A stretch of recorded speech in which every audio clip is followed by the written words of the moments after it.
సాదా బైనామా పరిష్కారాలు సురు తిరస్కరించినవి పరిగణించాలని విజ్ఞప్తులు. ఇప్పటికైనా జర అవుతుందారా నాయన సాదా బైనామా చూద్దాం వార్త.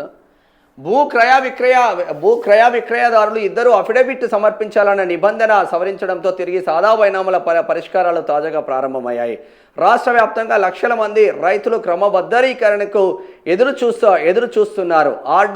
ఆర్డీఓ విచారణ అధికారిగా దరఖాస్తుల పరిశీలన కొనసాగుతుంది. 2020 అక్టోబర్ నవంబర్లో రాష్ట్ర వ్యాప్తంగా సుమారు 9 లక్షల దరఖాస్తులు ప్రభుత్వానికి అందాయి.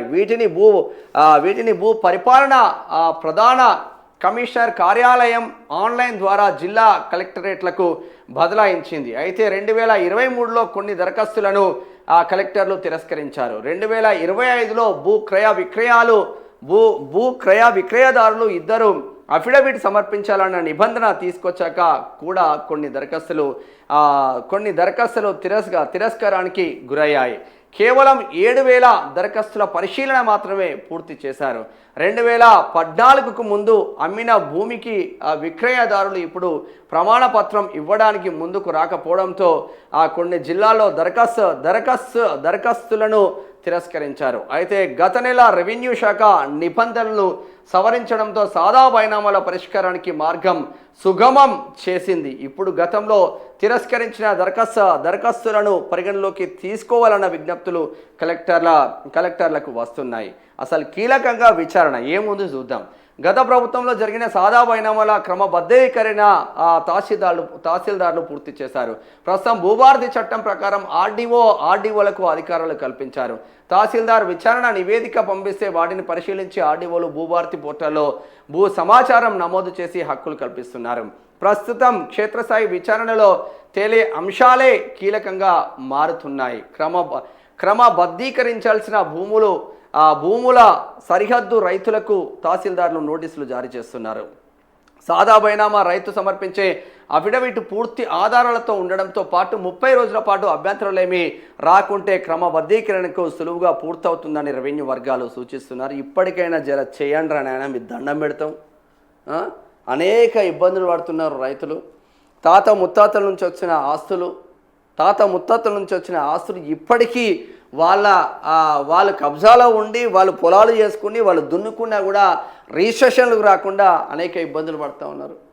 ఒక్కొక్కరికి ఏమో భూమి 2 ఎకరాలు ఉంటాయి, మన పట్టబుక్కులేమో 3 ఎకరాలు ఉంటాయి.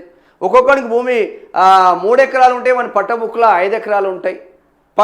పక్కోని భూమి 10 ఎకరాలు ఉంటే మన పట్టబుక్కులో 6 ఎకరాలని పడుతుంది. ఆ భూమి ఏమైందిరా నాయన అంటే సర్వే మిస్సింగ్ అంటారు. ఆ సర్వే మిస్సింగ్ మరి ఎన్నిసార్లు సర్వే మిస్సింగ్కు పెట్టి మీరు సర్వేయర్తో సర్వే చేయించండి అని ఎన్నిసార్లు అప్లికేషన్లు పెట్టినా అప్లికేషన్ల పైసలు అట్టే పోతున్నాయి తప్ప ఆ రైతుకు న్యాయం జరగడం లేదు. అసలైన రైతుకు న్యాయం జరగడం లేదు. తద్వారా అనేక ఇబ్బందులు పడ్డారు బీఆర్ఎస్ కాలంలో. ధరణి దరిద్రం పోయింది, భూభారతి వచ్చింది మా పొంగులేటి సీనన్న ఆధ్వర్యంలో అని రైతులు సంతోషపడుతున్నారు. ఇప్పటికైనా మీ దండం పెట్టి చెప్తున్నాం రా నాయన, చేసి చేయండి. రైతులను గోసపుచ్చుకోకండి, అవినీతి చేసేవాడిని గోసపుచ్చుకోండి. రైతులు అన్నం పెట్టే రైతన్నరవాడు 6 కాలం కష్టపడి వాడు లాస్ వచ్చినా పర్వాలేదు కానీ నీకు బువ్వ పెడుతుండు. ఆ మేలు మర్చిపోవద్దు మనం. అటు ఇటు ఉన్నా కూడా చేయాలి వాళ్ళే. ఇక అందుబాటులోకి యుఎస్ వీసా స్లాట్లు.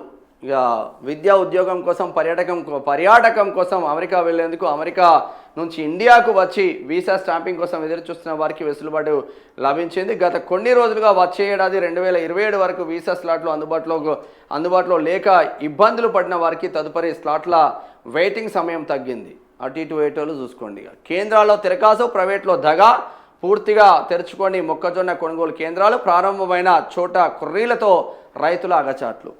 చేసి రైతులు ఆగమవుతున్నారు నా రైతాంగం. ఇది ఈనాడులో ఉన్న వార్తా కథనాలు.